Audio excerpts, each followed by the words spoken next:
புதுச்சேரியில் முன்னாள் பாரத பிரதமர் ராஜீவ்காந்தி பிறந்தநாளையொட்டி அன்னாரது சிலைக்கு மாலை அணிவித்து ராஜீவ்காந்தி பஞ்சாயத்து ராஜ் சங்கதன் மாநில தலைவர் அபுத் ரசூன் தலைமையில் ராகுல் காந்தி தேசிய பேரவைத் தலைவர் ஆர் சேகர் முன்னிலையில் அதன் நிர்வாகிகள் மாலை அணிவித்து மரியாதை செலுத்தினார்கள். ஒரு சிறப்பு பார்வை.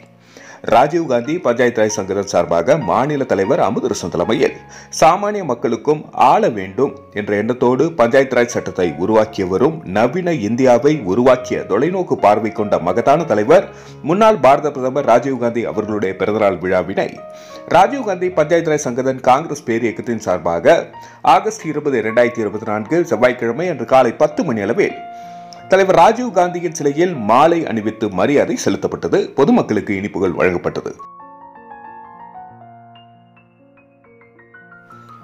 நடைபெற்ற இந்த நிகழ்ச்சியில் திரு ஆர் சேகர், சேர்மன் ஊடக பிரிவு காங்கிரஸ் கட்சி, பஞ்சாயத்து ராஜ் மாநில பொதுச் செயலாளர்கள் கோவிந்தன், புஷ்பராஜ், தொகுதி தலைவர்கள் சங்கர் பாபு, ஹேமாவதி செல்வம், திருநாராயணன், தெற்கு மாவட்ட துணைத் தலைவர் பொன்னம்பலவாசன், பொதுச் செயலாளர் சத்யசீலன், மூர்த்தி பொதுச் செயலாளர், சேவாதள துணைத் தலைவர் ஆர்மு, தொகுதி செயலாளர் முகிலன், மோகன் மற்றும் அனைத்து நிலை பொறுப்பாளர்கள் கலந்து கொண்டு இந்த பிறந்தநாள் நிகழ்ச்சியை சிறப்பித்தார்கள். நன்றி. மக்கள் மொழி செய்திகளுக்காக சரவணன், புதுச்சேரி.